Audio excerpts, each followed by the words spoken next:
전도서 6장 1절에서 9절 저희들 한 절씩 나누어서 읽도록 하겠습니다. 내가 해 아래서 한 가지 불행한 일을 있는 것을 보았나니 이는 사람의 마음을 무겁게 하는 것이라.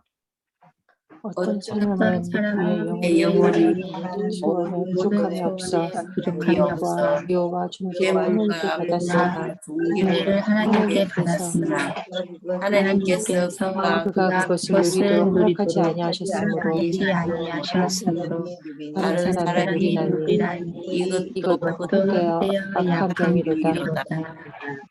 비록 사람이 100명의 자녀를 낳고 또 장수하여 사는 날이 많을지라도 그의 영혼은 그러한 행복으로 만족하지 못하고 또 그가 안장되지 못하면 나는 이르기를 낙태된 자가 그보다 낫다 하나니. 낙태된 자는 때에 왔다가 그의 이름이 어둠에 높이니 햇빛도 보지 못하고 또 그것을 알지 못하나 이가 그보다 더 평안함이라. 그가 비록 천년의 갑절을 산다 할지라도 행복을 보지 못하면 마침내 다 한 곳으로 돌아가는 것 아니냐. 사람의 수고는 다 자기의 입으로 이함이나 그 식욕은 채울 수 없느니라. 지혜자가 보다 나은 것이 무엇이냐. 살아있는 자들 앞에서 행복을 주는 가난한 자에게 무슨 유익이 있는가. 하셨습니다. 눈으로 보는 것이 마음으로 상하는 것보다 나으니 이것도 헛되어 바람을 잡는 것이로다. 아멘. 오늘 우리에게 주시는 말씀, 나누는 말씀입니다. 네, 오늘 인터넷 상태가 제가 좀 많이 안 좋은 것 같습니다. 죄송하고요. 그다음에 비디오 상태도 그럴 텐데요. 이해해 주시고 저희들 은혜 나눠주시면 감사하겠습니다. 전도서로 나누는 무엇이 인생을 행복하게 하는가? 무엇이 인생을 행복하게 하는가? 6번째 시간입니다. 네, 지난 시간에도 질문을 드렸는데 같은 질문을 또 드려볼게요. 여러분, 오늘 행복하십니까? 네, 많은 분들이 끄덕이시는 것 같고 절반 이상은 끄덕이지 않는 것 같아요. 네, 저는 지금 행복합니다 라고 대답할 수 있는 사람이 과연 얼마나 많이 있을까요? 대부분 사람들이 글쎄요, 잘 모르겠습니다 라고 대답할 가능성이 많을 것 같습니다. 또는 아니, 솔직히 저는 지금 불행합니다 라고 대답하는 분들도 많이 있을 것 같아요. 그리스도 안에 거하는 우리는 어떤 환경이 우리의 삶과 신앙을 지배할 수 없고 우리는 그것에 대해서 지배당해서도 안 됩니다. 오늘 우리가 이 찬양한 이 가사처럼 악한 죄의 파도가 많으나 고난과 시련, 역경의 파도가 많으나 그리스도의 능력이 우리에게 있기에 환경을 뛰어넘어서 행복하고 자유할 수 있어야 된다는 거예요. 우리는 주의 말씀이 내 발의 등이요 빛이다 라고 믿고 나아가는 성도들입니다. 우리에게 주시는 말씀이 있는데 환경에 얽매이고 지배를 받아서 참된 평안이 없고 자유할 수 없고 만약에 우리가 행복할 수 없다면 믿지 않는 이 세상 사람들과는 다를 것이 없다라는 거예요. 여러분, 오늘 우리에게 주시는 그 말씀으로 말씀을 믿는 성도로서 참 행복으로 충만한 하루, 아니 평생이 되셔서 더욱 주님의 기쁨이 되어지시기를 간절히 소망합니다. 이 사람들 모두가 행복하기를 바라면서도 그리고 평안을 바라면서도 정작 행복하지 못하고 평안하지 못한 이유가 무엇입니까? 여러분들 잘 생각해 보시면은 누구나 다 그럴 거예요. 현대인들은 마음의 병을 안고 살아갑니다. 누구나 할 것 없이 모두가 이 각자의 삶 속에서 환경의 지배를 받으면서 여러 가지 아픔과 상처를 안고 살아가죠. 안 좋았던 기억들, 경험들, 트라우마, 그러한 약점으로 평생 그 상처로 정신적, 심리적 불안과 초조한 마음으로 살아간다는 거예요. 그것들로 인해서 여러 가지 부작용으로 고통받는 사람들을 우리가 많이 볼 수 있습니다. 그래서 한국에서 한동안 유행했던 단어가 힐링입니다. 힐링. 힐링, 킬링. 죽음을 피해서 많은 사람들이 이 자신의 방법으로 힐링, 살 길을 찾고 나름 치유와 위로를 받는 모습들을 볼 수가 있었어요. 그래서 한국교회에선 그리스도인들이 말씀으로 신앙 안에서 근본적인 그 마음의 상처를 치유하겠다 해서 이 내적 치유라는 프로그램이 한동안 유행을 했었습니다. 이처럼 현대사회는 육체의 질병보다 오히려 보이지 않지만은, 겉으로 아무렇게 보이지 않지만은 누구나 다 이 마음의 병을 안고 살아간다는 거예요. 그런데 비록 삶의 조건이 도무지 행복할 수 없어 보이는 사람도 여러분 올바른 마음의 준비만, 자세만 되어 있다면은 얼마든지 행복할 수 있습니다. 반대로 아무리 삶의 조건이 행복할 수밖에 없어 보이는 사람도 마음의 자세가 잘못되었다, 행복할 수 없다는 거예요. 특히 우리 그리스도인들은 더 그렇습니다. 우리가 하나님 앞에서 올바른 마음의 자세를 갖고 있다면은 우리는 행복할 수 있다는 거예요. 아니, 행복하지 않을 수가 없습니다. 그러나 우리가 하나님 앞에서 올바른 마음의 자세를 갖추지 못하면은 우리는 그 어떠한 것을 누리고 있다 할지라도 결코 행복할 수 없다는 거예요.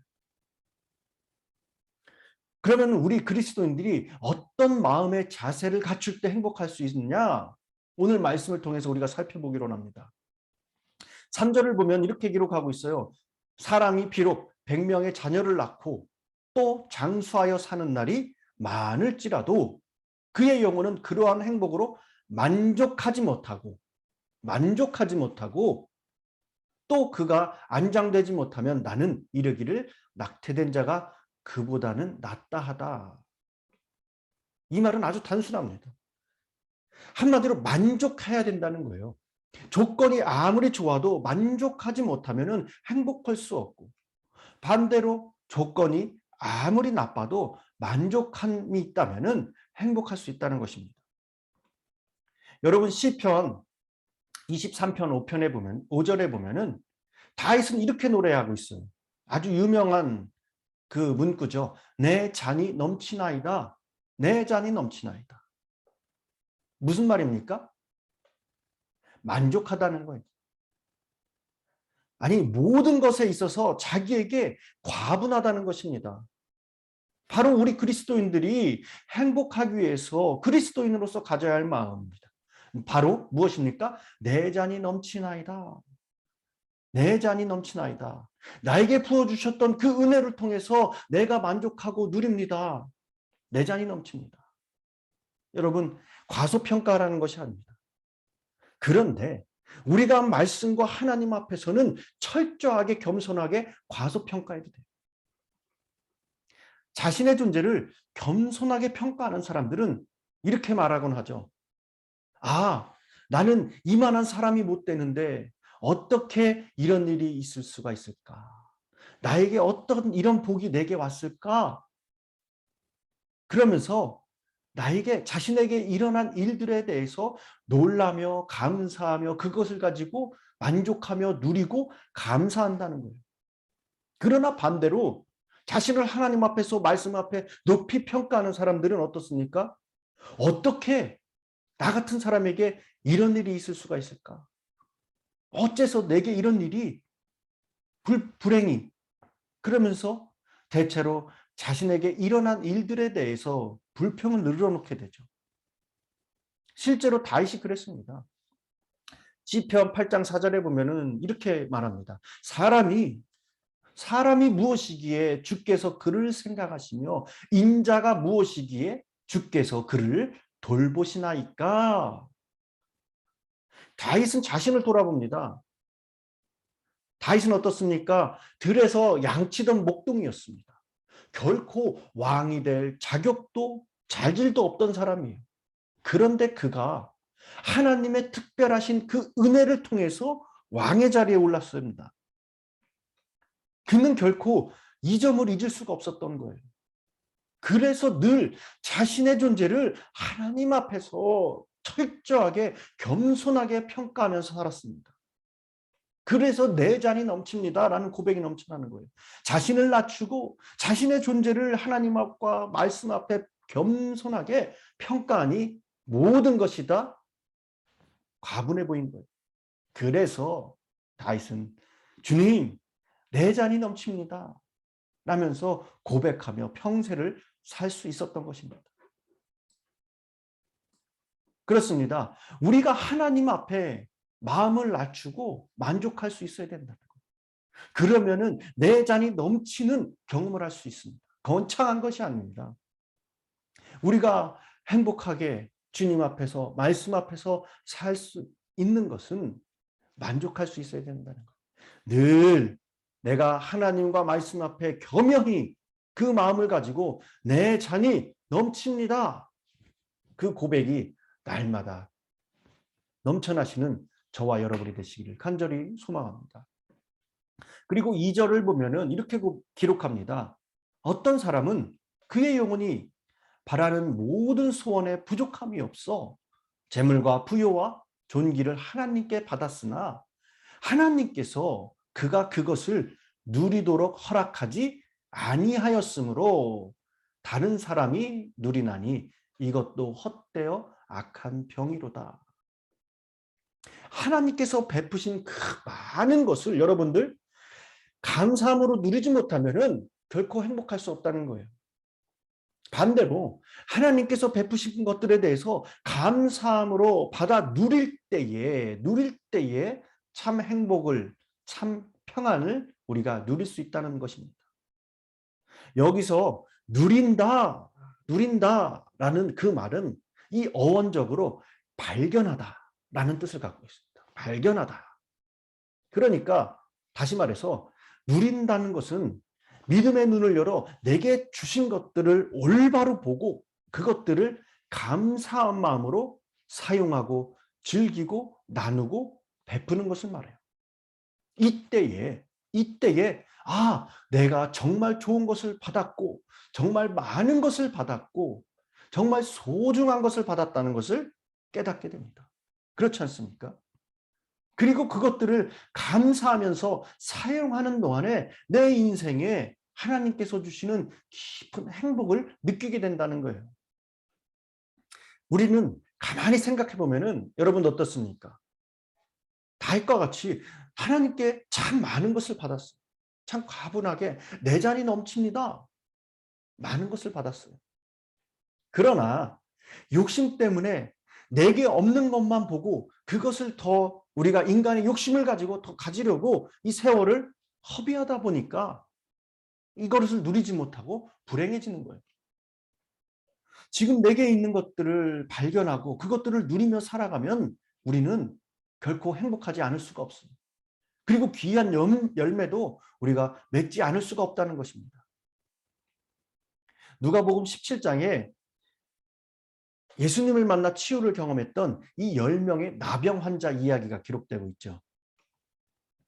10명이 함께 지나가는 예수님의 소식을 듣게 됩니다. 그래서 그들은 예수님께로 달려와 선생님, 주님, 우리를 불쌍히 여겨 주옵소서, 우리를 고쳐 주옵소서 그렇게 호소를 하죠. 그리고 주님으로부터 이 처방전을 받습니다. 치유함을 받습니다. 그런데 10명 중에 오직 한 명만 주님께 돌아와 엎드려 감사를 했습니다. 이때 주님께서 하신 유명하신 말씀이 있죠. 그 나머지 9은 어디 갔느냐? 그 나머지 9은 어디 갔느냐? 이 말씀의 중요한 포인트, 주제가 예수님께서 행하신 치유의 기적이 아닙니다. 포인트는 오직 한 명만이 주님께 돌아와 그것에 대해서 감사를 잊지 않았다는 거예요. 분명 9명도 감사했겠지만은 당장이 아니었던 것 같습니다. 나중 일이었을 거예요. 그러나 오직 한 사람은 지금 자신에게 치유와 감동이 임하고 있는 바로 그 순간을 놓치지 않았어요. 그것을 붙들고 바로 예수님 앞으로 뛰어옵니다. 예수님 앞에 엎드립니다. 이렇듯 그는 현재의 감동을 현재의 감사로 주님께 드리고 싶어 했다는 거예요. 이 한 사람의 감사가 어떻게 되었습니까? 구원에 이르게 했습니다. 감사가 구원에 이르게 된 거예요. 그 누림을 통해서 여러분 지금 오늘 매일매일 매시간 문초 내게 허락하여 주셨던 모든 것들을 여러분들 살펴보시기 원합니다. 그리고 그것들을 소중히 여기고 나아가 그것들을 누리고 감사하면 우리는 어느덧 하나님 앞에서 행복한 존재가 될 수 있는 거예요. 마지막으로 5절을 보면 이렇게 말합니다. 햇빛도 보지 못하고 또 그것을 알지도 못하나 이가 그보다 더 평안함이라. 평안할 때 우리는 주님께서 주시는 참된 행복을 느낄 수 있다는 겁니다. 모든 것이 다 갖춰져 있어도 여러분들 어떻습니까? 이 평안이 깨지면 행복이 사라집니다. 지옥이 무엇입니까? 이 관계가 끊어지는 거예요. 내가 하나님과의 관계가 깨어지면 그것이 지옥이에요. 이렇듯 우리가 모든 삶에 있어서 누리고 소유하고 있다 하더라도 평안이 깨지면, 이 관계가 깨지면 행복이 사라집니다. 현대인들 옛날과 비교할 수 없을 정도로 편안한 삶을 살고 있죠. 최첨단의 의학의 발달, 경제 발달, 기술 발달 등 이 삶의 질은 너무나도 높아졌습니다.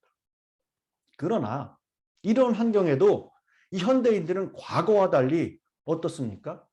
오히려 각종 이 정신적인 질환에 시달리고 있다는 거예요. 한마디로 평안을 잃어버린 시대입니다.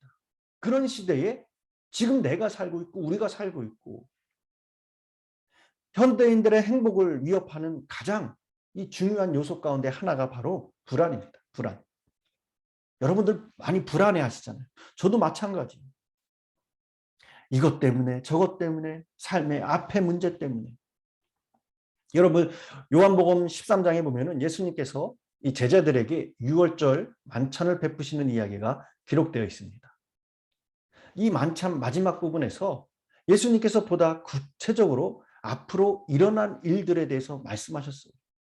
무엇입니까? 제자들 중 하나가 예수님을 팔아 넘기게 될 것이다. 그리고 이제 예수님께서 십자가의 고난을 당하기 위해 이 제자들을 떠나실 것이다 라고 말씀을 하셨습니다. 그러자 제자들이 술렁이기 시작하죠. 예수님과 이별할 준비가 되지 않았기 때문입니다. 그리고 앞으로 자신들에게 어떠한 일들이 일어날지 도무지 예측할 수 없는 거예요. 그러니까 자신들에게 두려움이 물려옵니다. 불안해서 견딜 수가 없는 거예요. 물론 예수님께서는 이 사실을 다 아셨습니다. 그래서 어떻게 말씀하셨습니까? 평안을 너희에게 끼치노라. 곧 나의 평안을 너희에게 주노라. 내가 너희에게 주는 것은 세상이 주는 것과 같지 아니하니라. 너희는 마음에 근심하지도 말고 두려워하지도 말라. 주님께서 불안해하는 그 제자들에게 주님의 평안을 베풀어 주신 거예요. 그렇습니다. 오늘 우리도 주님이 주시는 평안을 받아야 됩니다. 주님이 주시는 평안을 받아야 됩니다. 말씀을 통해서 주시는 평안을 받아야 됩니다. 주님께서 우리의 마음속에 평안을 채워주실 때에 우리의 마음속에 가득했던 그 불안들, 염려들, 환경을 뛰어넘어 환경에 지배당하는 것이 아니라 초월하는 그리스도인이 될 수 있습니다. 어둠 속에서 촛불이 켜지면은 이 방 안에 어둠이 사라지듯 다 사라지게 됩니다. 그 평안 속에 우리는 참된 행복을 맛보게 된다는 거예요. 말씀을 마무리합니다. 여러분, 하나님께서는 우리가 이 땅에서 살아가는 동안에 행복한 삶을 살길 원하고 계십니다. 그래서 그리스도인들은 예수 안에서, 말씀 안에서 우선 만족해야 된다는 거예요. 내 잔이 넘칩니다. 하나님 앞에서 겸손하게 그 말씀 앞에서 나에게 허락해 주셨던 것, 그것을 통해 내 잔이 넘치나이다. 만족할 수 있어야 된다는 거예요. 다음으로 그 허락해 주신 것에 대해서 누릴 수 있어야 된다는 거예요. 하나님께서 허락해 주신 그 모든 것들을 우리가 소중히 여기며 누리며 그것에 대한 철저한 감사가 있어야 된다는 거예요. 그리고 평안해야 된다는 것입니다. 주님께서 주시는 그 평안을 받고 그 평안 속에서 살아야 된다는 거예요. 그럴 때 우리는 이 땅에서도 참된 행복을 우리가 누리며 살 수 있다는 사실을 꼭 기억하시기 바랍니다. 오늘 하루도 그 주신 말씀을 붙들고 힘입어 전진하면서 나아가 행복한 삶과 신앙을 소유하시는 그 믿음의 성도님들, 그리고 저와 여러분 모두가 되시기를 간절히 축원합니다. 기도하겠습니다. 사랑의 하나님, 새로운 하루를 허락하시고 그 생명을 가지고 주님의 은혜를 사모하며 예배의 자리, 말씀의 자리, 주님과의 교제의 자리에 나오게 하시니 참 감사드립니다. 우리의 모든 것 온전히 주님께 있음을 고백합니다. 모든 것이 주님께로부터 왔으니 우리가 다시 주님 앞에 헌신을 통해 우리의 삶을 주님께 돌려드리며 그 믿음을 통해 참 감사의 기쁨이 넘쳐나는 귀한 신앙인들이 될 수 있도록 이끌어 주시옵소서. 악한 세대에, 과학의 발전의 시대에, 첨단의 시대에 우리의 믿음을 붙잡고 나아간다는 것이 쉽지 않습니다. 그렇게 여러 가지 모양으로 우리를 엄습하고 불안케 하여 하나님의 백성인 우리가 주님 주시는 참 행복을, 기쁨을, 감사를 잃을 때가 많이 있음을 고백합니다. 오늘 말씀을 다시 한번 기억하고 그 말씀을 가지고 결단하고 실천하기로 합니다. 하나님께서 허락하신 모든 환경과 그 상황 가운데 만족할 수 없고 누릴 수 없는 상황이다 하더라도 내 잔이 넘칩나이다. 내 잔이 넘치나이다. 라는 고백으로 주님이 주시는 참 평안과 기쁨이 넘쳐나는 간증의 삶을 사는데 부족함이 없도록 우리를 붙들어 이끌어 주시옵소서. 한 주간도 주님의 그 은혜로 살아가게 하신 줄 믿습니다. 또한 주일을 준비하는 가운데 있습니다. 여러 가지 분주한 마음을 내려놓게 해주시고 더욱더 주님을 찬양할 수 있는 그 준비를 하며 하나님의 영으로, 말씀의 영으로, 기도와 찬양의 영으로 충만케 되어서 우리가 더욱더 예배를 통하여서 하나님을 만나며 기쁨을 누리며 영광을 돌리는 모두가 될 수 있도록 주님 이끌어 주시옵소서. 감사드리며 이 모든 말씀 우리 주 예수 그리스도의 이름으로 기도드렸습니다. 아멘. 저희들 말씀을 생각하시면서 각자의 기도의 제목을 가지고 주님 앞에 나가기로 합니다. 우리 교회 모든 성도님들, 기억나시는 분들, 기도로 필요로 하시는 분들 기도해 주시고요. 우리 교회가 한마음 한뜻으로 잘 주님 보시기에 합당한 귀한 구원의 방주 역할을 감당하게 해달라고, 그리고 센터 저희들 앞으로의 모든 계획들 주님 안에서 이루어질 수 있도록 잘 세워질 수 있도록 주님 기도 부탁드리겠습니다. 기도하겠습니다. 사랑하는 하나님